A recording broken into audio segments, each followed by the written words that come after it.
So I had a really interesting opening plan for you guys. I was going to do the entire opening and my entire introduction all in Spanish. I had it all written out right here until I realized that the language that they use in Michiko and Hatchin is not Spanish at all. It's Portuguese. Well, can't do that opening now.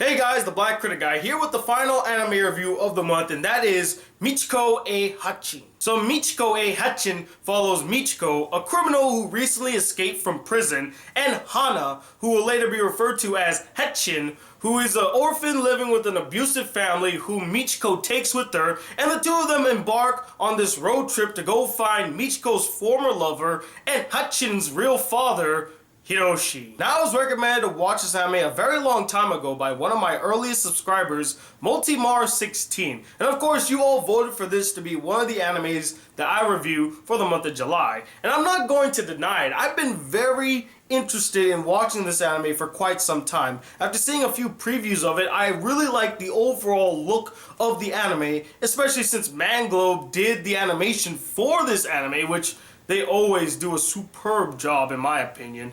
And, you know, it just feels like it felt unique to me, and I really was just curious to see what it was all about. And after watching it, I gotta say that I really did enjoy this anime. It was a really enjoyable watch. The thing that this anime really excels at is its fantastic animation. From the backgrounds to the character designs, the animation is just really good here. And again, as I mentioned earlier, it's from Manglobe. You're gonna expect to see some good animation from them. I mean, each and every one of the character designs in this anime really stood out to me. I thought they all were unique and very diverse. I especially love the character design of Michiko and her friend Atsuko, who she refers to as Jumbo. I mean, they were the most unique and standout character designs in this entire anime. And I really like the Hispanic setting in this anime, drawing inspiration from a lot of South American countries, especially Brazil. I got this whole Brazil, South American vibe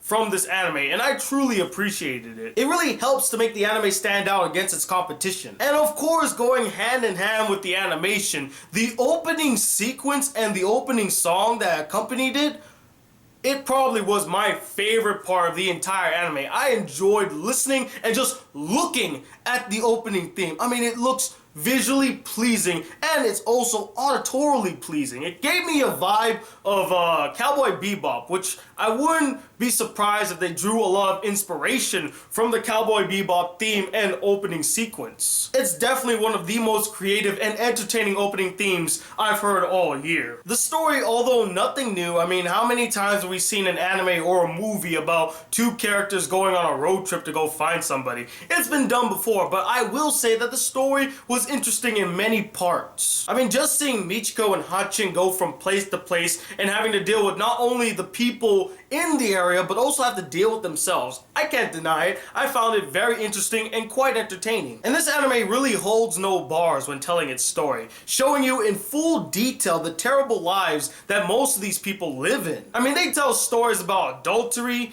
gang life, corruption, child trafficking, the whole 9 yards. But as for the main story, I really loved how it ended. I thought that was a perfect ending for that story. And also, besides the main story, I really liked some of Hatchin's side stories. I found them very interesting. There was a lot of good character development, a lot of emotional scenes. I found them really entertaining and really fun to watch. But a story can't stand on its own without having some characters to accompany it. And this anime definitely has a wide range of diverse characters, some of which are very interesting, have good backstories, and get some development. Now, in an anime that focuses on a road trip with two characters, you gotta put a lot of attention and give some development development to not only the individual characters, but to the bond and relationship between the two. And I thought that they did a really good job in this area. I did feel a strong bond and connection between Michiko and Hatchin, although it was slow to start because they didn't really spend a lot of time with each other. It's normally during like the down times that they spent time, and those were like one episodes after like 3 episodes of them not really spending time with each other.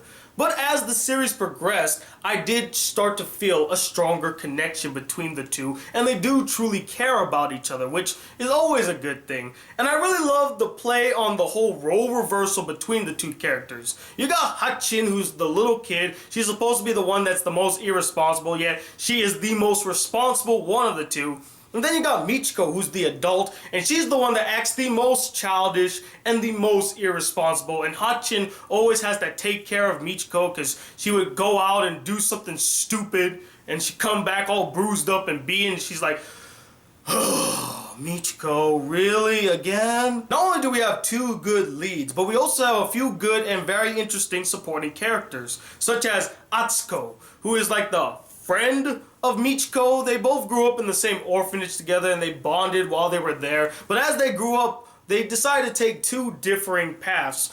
Michiko decided to become more of a criminal, while Atsuko decided to be more of a cop. And of course, their paths would collide, making a very interesting and dynamic relationship that these two have. And although Atsuko really hates Michiko and the life that she chose, she can't deny that she still really cares about her. She still remembers the days where they spent together in the orphanage, which I found very touching. And then we got Satoshi, who's like the head of this criminal organization whose name I honestly forgot, but this guy is the only badass in this entire anime. Whenever Michiko goes into a place and tries to fight a bunch of people, she fights them off a little bit, but then she just gets beaten afterwards. With Satoshi, whenever he gets into a conflict or altercation, he ends up getting out of it. Not unscathed, but he's able to defeat his enemies, and I found him really badass, although a bit cruel at times. He also had a very interesting backstory, which gave us a lot of insight to his relationship with Hiroshi and how he rose to power, which I found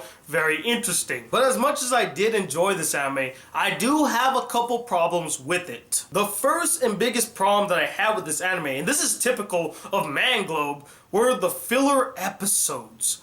I mean, they just got so annoying, they felt so pointless, and it really slowed the anime down. This was the exact same problem that I had with Ergo Proxy, another anime made by Manglobe in which they threw in filler episodes in the middle of the main story. I understand that they throw these in as kind of like a breather from the main story and to add some character depth and development, but they could have thrown that in the main story, and it just felt like they threw in these filler episodes to make the length of the anime much longer and to just really slow the anime down. I just didn't like some of these side stories, these filler episodes. Granted, I did like a few of the filler episodes, particularly ones that focused on Hatchin's character, because those filler episodes were the most interesting filler episodes with the most character development in them, especially on Hatchin's part. I found them very enjoyable. As for the rest of them, they easily could have been taken out. Not only are a majority of these filler episodes really pointless with forgettable characters that you'll never hear or see from again,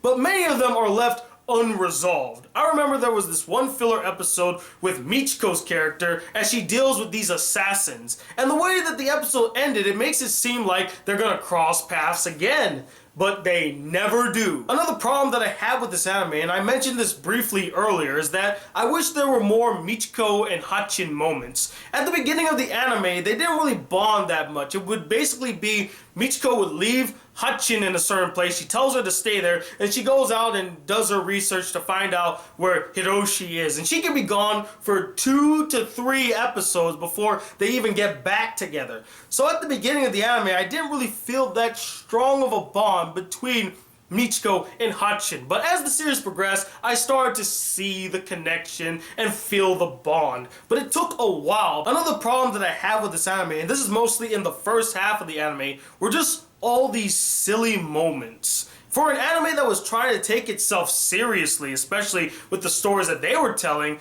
it's kind of distracting to have episodes where she's being chased by the cops, and it's kind of like you could play the Yakety Sax theme song, like that's how it really felt. I was like, it's really out of place to have these silly moments thrown into the anime for an anime, again, that's trying to be serious. And the last major problem that I had with this anime, you might find this trivial, but it was a big deal to me. It really distracted me throughout the entire anime, and that is Hatchin's voice. She does not sound like a 10-year-old. She sounds like she's 15 or 17 years old. The voice actress who portrays Hatchin, and this is in the Japanese dub. I have not seen the English dub. Maybe in the English dub they correct this wrong, but in the Japanese dub, she sounds way too mature for her age. And I don't know if it's the voice actress's fault because she has no vocal range, or it's the director's fault for not noticing it, but the voice for Hatchin does not match the character whatsoever, and it was very distracting. But overall, although I did have a couple problems with this anime, I still really enjoyed watching Michiko and Hatchin. I thought the story and characters were very interesting at times, and the animation is just really good. Like, it really stands out, and I love that opening theme and sequence. If anything, go see that. And I'm gonna give this anime a 3.5 out of 5 stars. It's an enjoyable anime. But anyway, what did you guys think of this anime? Did you really like it? Did you find it really boring and you really didn't care? And let me know, what is the best opening animation sequence you've ever seen in any anime? Comment below and let me know. And until then, guys, hit that subscribe button if you're new to my channel. Welcome to the Black Critic Guy. Like this video if you really enjoyed it. And I'm Tony Wallet II, the Black Critic Guy. Till then, peace, YouTube.